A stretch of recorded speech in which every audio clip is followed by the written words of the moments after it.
Shibbity bop now. It's recording, so as soon as he comes back, we can get into it. As soon as you come back, we get into it. Ay. Salud con leche fresca. Where's my cam? I don't even know what that shit is. Salud.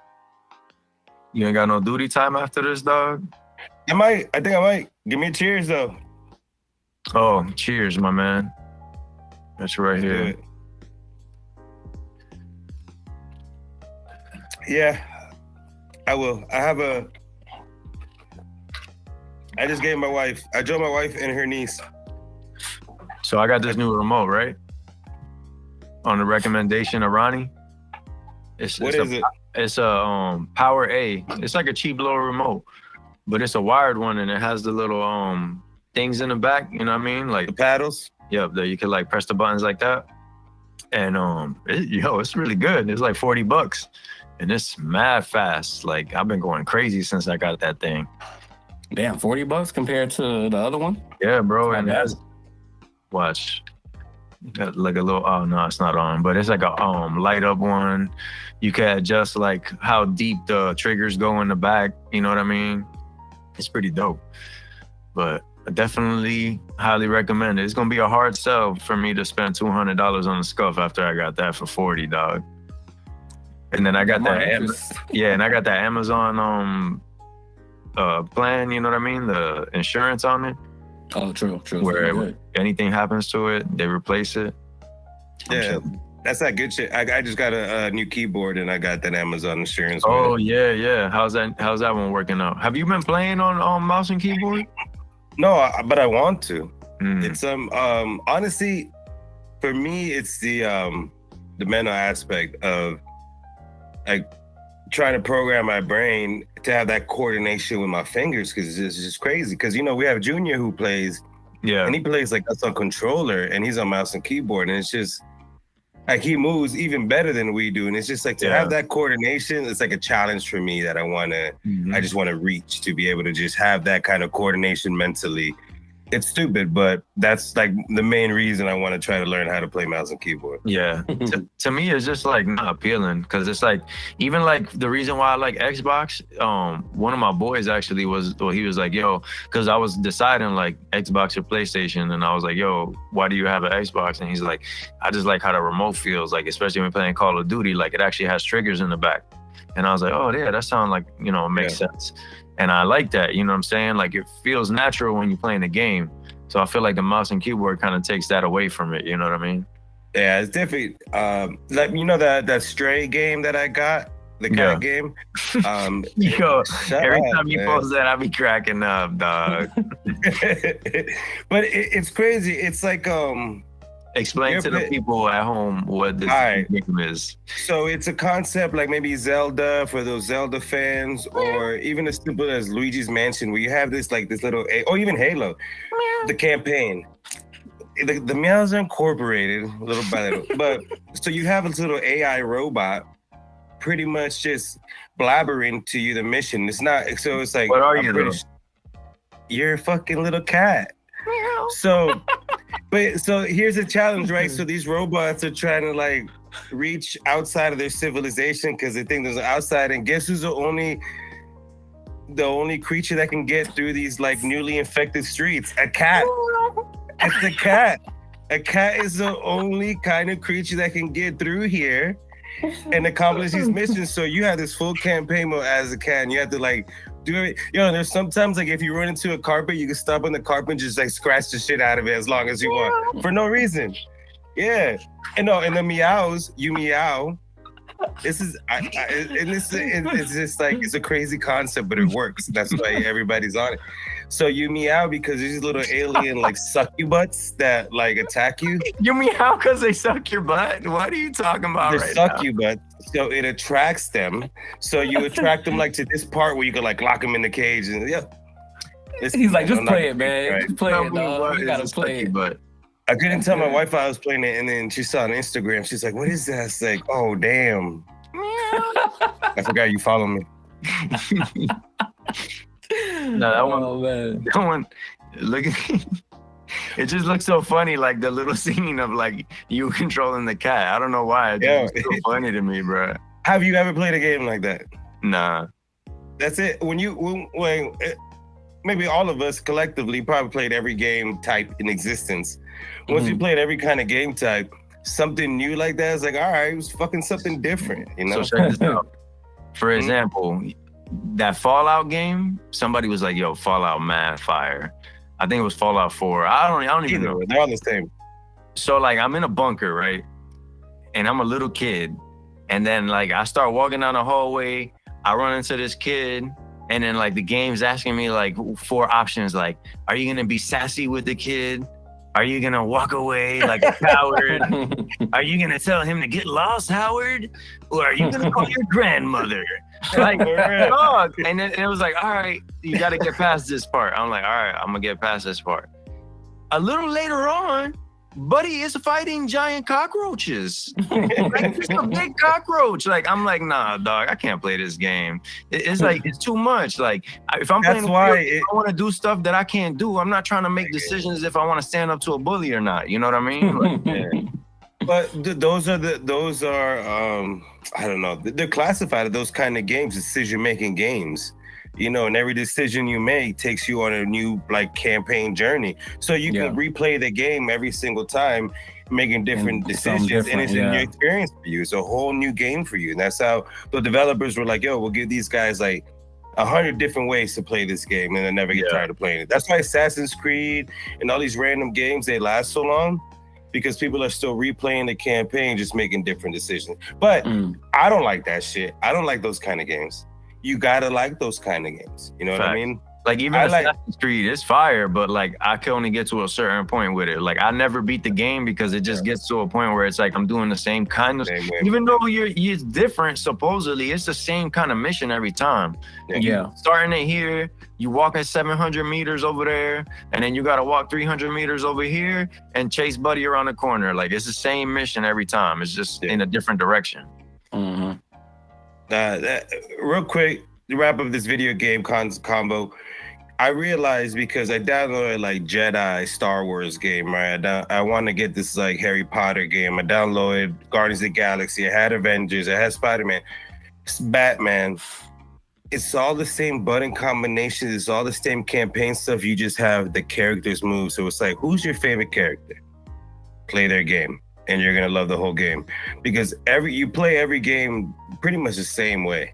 You got to use your tools. You got to build your tools. You got to build your armor. You got to unlock skins. That's the concept for every single type of game. It's just like, I think you just got to find something that, and I don't know why I hate cats, but it sparked my interest. And it's crazy because a lot of people have asked how I feel about this game. So I'm going to post this clip and I'm going to say, y'all listen, I just explained how the whole concept is of the game. Hey, and you be playing random stuff too. Like anytime you find one of them random simulators or them things, you got to bring it up. My wife was tight. I was obsessed with my Jurassic Park, my Jurassic World Park, bro. Yeah, you did drop that. Yeah, once I did my T-Rexes, I was like, bro, I was in bed like closing my eyes and like dreaming of my park, and I was like, I need to put like a view over here above the Triceratops, section over here. I just like different shit because, just like Lester said, I can't finish those games. It's like you're asking for too much. Mm-hmm. I get tired of games quick. Facts. And even kind of tie the video game thing into the music thing, because even playing games like that, it's like you're doing different things and trying different techniques in the game and everything. Like next person that we're gonna have on, it's been a little minute since we had guests, but next person we're gonna have on is Unk, and we all actually know Unk in different ways. For people that don't know, Unk is a producer. He actually is the one that produced It's Okay. He produced Groovy Kind of Love, like a lot of the stuff that I've been working on lately, period. He's been the one that's been working on it. So it's gonna be dope. The cashier on. Yep, the Cashiers. Shout out to Lou too, their team, Unk and Lou. Lou's Lou is actually the one that mixes those records. So like everything I do with Unk, Lou mixed it. And he has my sound down packed, you know what I mean? Like every time I send something to him, I know it's gonna come back right, sounding dope. Everybody always enjoys like the way my music sounds, you know what I mean? And that's definitely like a big credit to them too. And that's what I love about Orlando, especially, I feel like good artists gravitate toward each other. Like, I've known Unk for years. Like, before I even was old enough to drink, I've known Unk. And before he's even into music production, but we always just had a love for hip hop and music in general. I remember it was some random ass summer when this is a lineup: Wiz Khalifa, the Smokers tour that they did. It was like Big Sean, Wiz Khalifa, and his whole like Taylor Gang crew. Outside of Firestone, it was raining. Outside of Firestone, like outside concert that we got in for like $10. And we just knew like these were gonna be like the big artists. You know what I'm saying? We knew Wiz and we knew Big Sean out of everybody. We're like, we gotta go. And we'd go to just like random shit like that.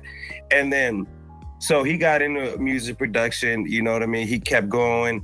We had the pod when I had the pod and we had an interview and he had some artists. And then I hear Lester, right? And like I said, I'm following a music producer and an artist that I truly enjoy what they make. And out of nowhere, they link. And Lester don't know I know Mike. Mike don't know I know Lester. And it's just crazy how two of my like personal people that I follow locally in like in the music industry in Orlando just link up and I know them. Like, that's how I see. I felt like these. I see people like Lester and Mike and I feel like, yo, these guys just need to work together one day. And ever since then, like, these guys just be putting out heat. And I love everything. That's why like I might sound biased.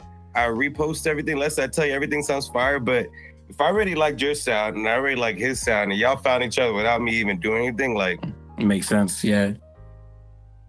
Yeah, that's even something that you don't even get as a, like, if you're somebody that's following major artists and stuff, like, you don't get that a lot because a lot of them are not gonna, you know, move in those different lanes and try to like change their sound or like mix what their sound is gonna sound like with somebody else like that. So that's even like a dope thing about like, you know, being tapped into people and what's going on, because you just even can kind of see the sound growing and developing and evolving as, you know, more people that are, you know, doing their thing are linking up and working together, and it's super dope. I mean, me and him been locked in for a little while now.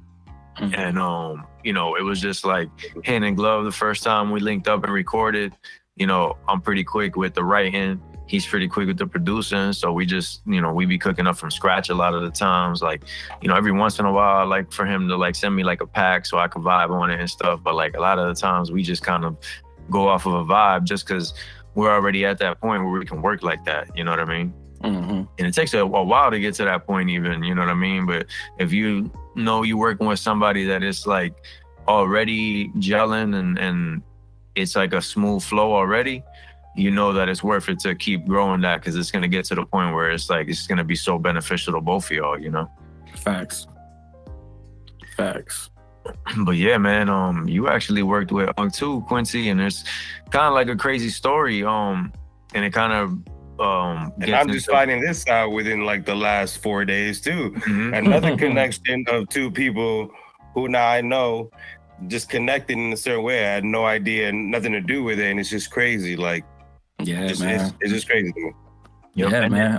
Unc's been in my crib a few times, and we've cooked up, and you know, when me and Lester were working on. That's crazy, right? Yeah, I'm about to hit him up right now. Tell him he never told me that. Yeah, man, and I think, you know, the craziest, you know, time was, you know, when we were working on that Mama Ain't Working record. Hold on. Yeah. Let's pump the brakes on that. Let's pump the brakes. So remember he said that, yo. The Mama Ain't Working record. I heard you say that. I know what that meant. Linked up to work on that. But let's work a little backwards real quick to really let the people understand what that means. If they don't hear the backstory, they're not gonna understand what it means. You know what I mean? You're right. Yeah, there's a lot more detail. So kind of like even the way that we got to this point, we touched on it a little bit earlier before we started recording, Joe. But Joe, you've been going crazy with work. I mean, they've been sending you all over the place. You've been in high demand. Just, you know, kind of let the people know what you've been on, you know, places you've been recently and what's been going on in the land of the Joe. as far as me, and that's why like we try to coordinate these episodes because there's just so much going on, man. I've been in 5 cities pretty much in the last month and a half. They had me mid-June, fly to San Antonio for the week. Great experience. Less to laugh when I say that city was high. You know, it's a small city, it's an old city, and that's how old cities are, and that's why you know, as you get older, like I go back to San Francisco sometimes, in Oakland, and they're old cities. You know what I'm saying? They look like old cities, so you can't expect everywhere to be like super flashy and fancy. So San Antonio was dope. Came back, spent the weekend in Laughlin, Nevada, which is like an hour and a half down south from us. So if you ever come out of Vegas or ever in the Vegas area and you want some water, there's the Colorado River, an hour and a half south, right? And right across the river is like Arizona. Right across the river, it's an hour behind. Like, it's super dope. Whole mini Vegas along the water. We jet ski. You could lay in the river. I'm trying to fish. Haven't fished yet. But come back and then fly out to DC. Spend a crazy week in DC, working like right in the DC area. And this is an opportunity that these opportunities I'm blessed with. It's something that just happened to pop up out of nowhere. It's not planned. You know, my job was like, hey, you think you can handle a few things for us on these road trips? And I said, I'm the kind of guy that says, yo, let's do it. You know what I'm saying? You got to just jump out there. And I know, Quincy, I know you had it. You got to take them leaps that nobody ain't take before, and that's how you excel. You know what I mean? And a lot of people don't realize that shit you're afraid of, and that shit that just worries you. Those are the kind of opportunities you need to take, and that's what helps you grow.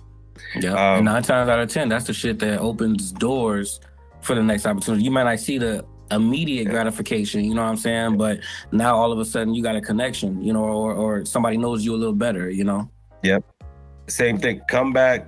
Then that trip went so good. They're like, hey, we want you to come to Orlando, which is my hometown. And they're like, you know, and they take care of me to fly me out to my hometown. And that's just like crazy to me. Like, I finally work hard enough in my life that I'm getting taken care of, and they're flying me out to my hometown. And that's just like hard work, dedication. It's something I want to touch on. It's like, my education that I got, you know what I'm saying? Like, after I got my master's, and I was like, bro, like, I'm just gonna just put in like work. Work. And I know it's like, there's without a doubt that it's gonna excel me. So shout out to Quincy. I know you coming up on your graduation weekend. Yeah, man, it's crazy, dog. I literally submitted my last assignment ever, because I definitely don't think I'm going back to school. But my last assignment, I mean, you know, I'm still going to excel and stuff, but I don't know if I'm going back for another degree. Yeah, you know what? But I think about that sometimes, because then I meet people with like 10, 15 degrees, and like, damn, my uncle has like 4 degrees himself. But the only way I'm going back to school, bro, is if it's like I get to a point where I'm so successful that it's nothing for me to drop 20, 30 grand to learn something I want to learn. You know what I'm saying? That. Like, look at that. Like, that's the only way. Let's get visuals together. Look at the kind of world we live in, that if it was free, how many degrees we would have? Yo, facts. I mean, why not? Super easy to get one. I feel like it's so easy to get one. It just costs a lot of fucking money. I'm not gonna lie, and I'll say it here, and we can play that shit in public. I own more than a house in well, not this stage, that's to say a lot. I own less than a house. But maybe like in 2010, I own more than a house of student loans. Yeah, shout out to life insurance policy, so that's good. But it's just crazy. Like, and if it wasn't for me, Owen, I probably will be back in school just getting some random, just to learn some other shit. Exactly. Yeah, man. And then how expensive. Yeah, no, I was just saying, it's just crazy to think about how expensive and how like they really make it like a real, like, you have to really think about what you're doing. You know what I mean? Like, it's a big investment. It's a big thing that you're doing. You know what I mean? It's a crazy project that you're seeing through. You know what I mean? Like, and then it's something that shouldn't be that way. But the thing is too, is that they put so much pressure on you as a 17-year-old kid, to make that decision and be like, what are you going to do with your life? You know what I'm saying? And it's like, bro, at 17, dog, I don't know. You know, honestly, bro, at 17, I wanted to be a chef. Then I realized I like cooking, but I don't like being on my feet for 8 hours a day, 10 hours a day. Like, you know what I'm saying? So like, you don't really know until you experience a little bit of life what you actually want to do. Some people might, and you know, kudos to them, you know, for figuring it out or being guided to it. Yeah. But a lot of people really don't know, dog. And, you know, and that was my story, you know, like that's why I dropped out. Like I went to school and I wasn't engaged when I was 18. I was, you know what I'm saying? And then I tried to change my major to music because I knew that's what I love. But I was conscious enough to know that it's not worth going in that much debt to try to learn music when I literally can learn music from YouTube and from reading books. You know what I mean? Like, and actually doing it and playing piano and repetition. You can learn it, you know what I'm saying? But it didn't make sense to me to go into debt for that. You know what I'm saying? Like, at least not the way they was trying to charge where we lived at, you know? Yeah. So it's like, it took me a while to be like, all right, bet this is the thing I could do that's, you know what I'm saying, like a normal person degree or whatever, you know what I'm saying? Like, and this is where I tell you, and I tell everybody who knows me, and that's why like me and Mike's we remain friends on the music level, and me and Gary connected at music level. We all connected at music level. I did my senior project on music production. I went to the Valencia music studio, had someone walk me through, teach me the whole concept. I did all that, and so then when it's getting the end of my senior year, I go to look up a degree in like music production. I'm like, whoa! And this is the only school that's offering it. I'm like, there's no way. And that's how I was like, all right. So if I can't do what I love, then I'm not doing anything. And we'll save that story for another day, because that's a long story. And I want to share with y'all how I actually got into what I'm doing today. And it's my father, and it's a summer up in Pennsylvania, remodeling Denny's restaurants at 2 a.m. That's post high school. So we'll share that for another day. But eventually I was like, you know what? If I can't do what I love, and this is the easy shit, learn how to fix computers, and it's probably the cheapest thing, I learned how to fix computers, boom. But if not, I would have fully committed to music for the rest of my life right there. Wow. Yeah, man. And, you know, for me, like, you know, obviously now, years later and coming up on the master's degree, it took me going through life, bro. It took me, you know what I'm saying, working regular jobs, making minimum wage, you know what I'm saying, collecting food stamps, you know what I'm saying, just trying to get by until I fell into healthcare. And then, you know, I just kind of, that was something that I was like, I could see myself doing this, you know what I'm saying? And, you know, I went ahead and went back to school. And I mean, 2017, I was 26, 27 years old and started all over. And I've been going ever since. And I did my associates in business administration, bachelor's in health services administration, and I'm wrapping up my master's this Saturday in health administration. I know we're not the drink champs, but clap it up for Quincy. Yeah, no, man. And that's something that you know what I'm saying? That's a career path, you know what I'm saying? That's why when we were talking about in the chat, and we talked about Lester, and Lester's in the career path that I wanted, and he's still able to do the shit that he loves successfully. And and I want to lead this into like what keeps you wanting to do it and the reason it took. So y'all know the reason it took me out. And so like someone else that's continuously doing it, something that I wish I would have done. And that brings it into like what, you know, and then I want to talk to Quincy because I'm learning all this stuff you did musically. So what deviated you from wanting to keep doing that? Yep. And go ahead, Les. I'll let you kind of tap in, and then I want to hear what Lester. After all these time, what never stopped you from doing it? So when Quincy moved back from Atlanta, which is the time period that he's telling y'all that where he started, you know, going back to school, getting his associates, bachelor's, and eventually the master's. Now, that was like something that he started when you started it when you moved here, right? You didn't do anything in Atlanta. You moved here and then started going back to school, right? I was doing my associates online in Atlanta, but I moved back for my bachelor's because I was finally at UCF. Yeah, gotcha. So when he started going to UCF, he moved back. Then he used to live here already. Around the time that he moved back, I had probably been doing music again for like a year or so. You know what I mean? Because like I used to rap before. The vibe that I was on as a rapper, like it wasn't the vibe that was like going on, and I realized that I wasn't gonna adapt in a way that made sense for me. You know what I mean? Mhm. Like it was gonna be me being something I was not. So I was like, nah, you know what I mean? And it kind of led me to the singing. So I had started singing, and like a year or so later, Quincy came back, and I had dropped a project. Quincy had dropped a project. He actually worked on the project in Atlanta, but dropped it when he came out here.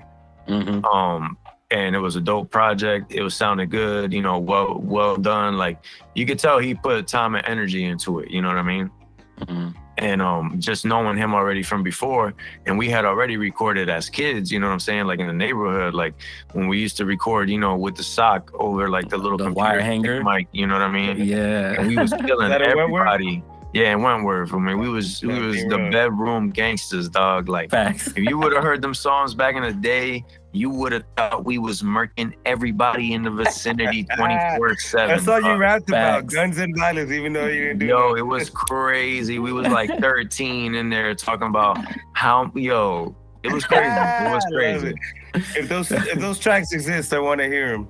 I hope they don't exist, yo. Facts. But yeah, like so we had reconnected, started recording again. The vibe was still good. We were both kind of in similar positions where we had just dropped a project that we both took serious. We had both developed a dope sound, and kind of like you were saying about me and Joe, like we were just two people kind of doing the same thing, that it just makes sense to work together, and we started working together. You know, we put the egos to the side. We were just like, yo, we just gonna try and make the best music that we can. And that's how the whole thing started. And it was super dope because we would just book a studio session with no expectations, but at the same time, me and him are hardworking, creative dudes that we're not gonna waste time either. But we're also not gonna, we're gonna let the vibe dictate what's going on, you know what I mean? So we had a lot of super dope sessions, man, like super, super dope sessions. We did a lot of dope music. Matter of fact, it was like music we did like in 2018, 2019 that I had let Unc hear the other day. And like he was checking out this video I had, and he heard the music in it, and it was all the music we did at that time. And he was like, yo, like that's that kind of stuff. Y'all need to be pushing that now. Like he was hearing them songs on there, and he was like, yo, them songs are crazy. And honestly, Quincy, I was even thinking about redoing some of them joints with reproducing them. You know what I'm I mean? definitely with it. I'm Real definitely quick, with that. Just remember, me and came out with a mixtape together. Yo, chill out. That's great. Yeah, Chill yo, I gotta sometimes I gotta dig back. No, so for a while, I was putting out from Easy mixtapes, which it was a blend mixtape, but I'd cut the tracks. So I just put like on Mega Upload, like a 20 track mix. So once Mike started getting the game, I was like, yo, let's like mix some of your shit into the mix. And I put it was called Uncle Mike's Mustache Rides, the mixtape. Yo, y'all definitely gotta tap into that next episode, bro. Oh shit, I probably still got it. I still got that mixtape. I'm back. Keep going though. Ben, it's just dope. Like it's a connection we had that we never been. You shout out to Mike. We'll have a great conversation on Thursday. Gotta remember me to bring that up. Yeah.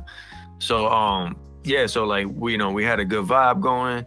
You know, we were kind of gaining some momentum with some records we was doing, like locally. They was getting some buzz. We was going to Atlanta. People were messing with us there. You know what I mean? But then like we kind of switched the plan up, thinking that we were chasing something, and it's really not what we should have done. And it just kind of derailed the whole thing. You know what I mean? Yeah. And then like literally at the same exact time that happened, Quincy's mom was having health problems. She passed away at the exact time. Like those two things intersected like exactly at the right time, like almost literally down to the T, like down to the same day type stuff. Same day. So it was like, it was a whole fucking, go ahead. No, you good. I was just gonna like kind of go into that, like that basically like, you know, to not kind of get too deep into the situation. And I'm sure like, you know, to answer the question where I'm sure a lot of people probably that's listening to this that know we did music, wondering why I didn't do music or haven't been doing music. You know, it's really, you know, that, you know what I'm saying? Both of those situations intersecting at the same time. It was a lot to take on. You know, when it comes to the music stuff, you know what I'm saying? Like Lester said, we kind of derailed from our plan, and, you know, we're working with we had something going that we kind of didn't need anything other than what we were already doing. You know what I'm saying? Mm-hmm. And we added, situations and people to the mix, and basically just started dealing with the wrong people. Let's just say that, man. It just didn't work out. And when my mom passed away, but that's not your fault. You know what I'm saying? That's the kind of thing you would do in that kind of situation. You try to be open to new explorers. You know what I'm saying? Yeah, but see, the thing is, and this is, and we got a crash course in the music industry. Let's just put it that way. You know what I mean? That's literally what I was about to say. Is we was moving off of like what we felt like was good intention. You know what I mean? And what y'all would have done, you personally yourselves. Mm-hmm. That's what you're moving off. Like if I was in this person's position and I'm helping somebody or I'm doing something, that's how I would do it. Yeah. But the thing about music is funny, man. Like it's like an industry where like you're supposed to just accept unprofessionalism, but then you're also supposed to practice like business practices that legitimate businesses don't practice. You know what I mean? It's like, I don't have to be that professional, but you got to pay me ahead of time for anything that you need from me, and I'll get to it when I get to it. You know what I mean? Yeah. If you got a low tolerance for that, like Quincy probably at that point, like, yo, I ain't. But see, the thing is, and this is really what it is, man. And, I've been, as of like a month and a half ago, and I'll tap more into it, but I started going to counseling and therapy and, discussing these things. And honestly, this is where I realized this, because I really thought that, my mom passing away was just so shocking to me and so much for me that I just always contributed me stopping music to that when there was more, you know what I'm saying? And really what it came down to is that, me and Les, and I mean, we got stories, bruh, for days. And he's talking about a period of probably 2 years that we were doing music together, heavy, that we seen so many shady disappointments, things in the industry that it was just like my mom passing away and that specific thing happening at the same time was like the straw that broke the camel's back for me, where it's like I kind of lost that drive for music. I lost the hope in music, you know what I'm saying? Like I'm literally just now refinding that feeling that I always got when I did music. I'm getting chills, bro. Getting chills. Yeah, like, it's real, dog. You know what? Real.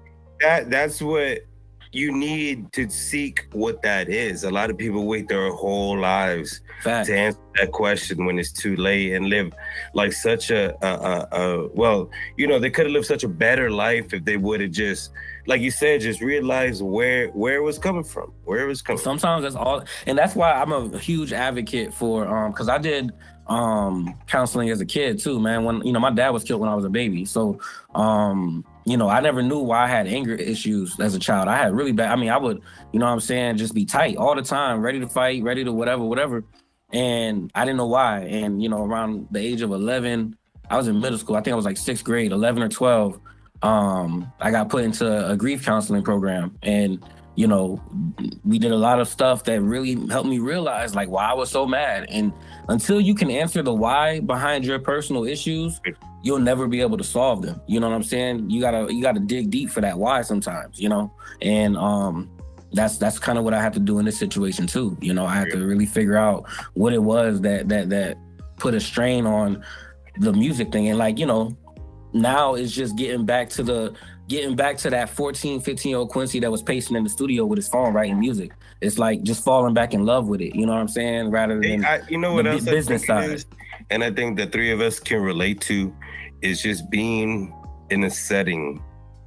And like for Lester, when he's with the fam and they're walking in the door all singing It's Raining Men, and he's doing his plans. And Quincy when he's couponing and he's sitting, he's setting up the office. And me when I'm just fucking sitting here, and y'all know how I am, just enjoying it. It's just like you're at a place of peace. Like I figured it out. Yeah. I figured it all out. And we still got more figuring out to do. We ain't perfect. Yeah. Still gonna be gonna come along. And there's still gonna be shit that's gonna come back. But it's like, if I figured it all up to here, bring the rest. We'll figure it out. Mm-hmm. And even like the clarity. Go ahead, Les. Yeah, even going into like what you were saying just now, Joe, and what Quincy just finished saying, it was kind of like a thing that we kind of had to understand. All right, this happened because of this, you know what I mean? Like we had to understand the cause and effect, see where we had culpability in it, you know what I mean? Like, because that's another thing too, like your intentions is not somebody else's intentions, and you can't push that on somebody, you know what I mean? Mm-hmm. And it's something that I don't know, man, like I've always had this like kind of like view of things where like I don't try to like do it unnaturally, but I always try to take the fault that I know is mine. You know what I'm saying? It's like, all right, if I put expectations on you, or if I thought that you should do something this way because I would do it that way, you know what I mean? Like, I definitely try to give people the benefit of the doubt the most that I can. And as I've gotten older and after going through things, it's like, that's the beauty of you putting in that extra work and doing stuff yourself, because at the end of the day, it's like nobody could really tell you nothing. You didn't have to wait on anybody. You know what I'm saying? Like, it's not something that you know, you're reliant on somebody or something to achieve your dreams. You know what I'm saying? Yeah. And I want to get into the personality trait. That aspect is that some people consider the flaw is that, oh, you feel you got to do everything yourself because nobody can help you. So as long as you're still willing to accept help, but as long as you can gauge if that kind of help is going to benefit you, then nah. But you still got to be willing to like set expectations with somebody who's willing to help for you. That's one thing I've learned recently. It's like, all right, someone's willing to help, maybe I can set expectations for that. But if someone who's not willing and eager, and I'm setting expectations, that's a little bit different. You know what I mean? Mm-hmm. I'm like, kind of where I'm at with that is like, I kind of treat it like letting people borrow money, in the sense of like, you know how they tell you don't give what you can't go without.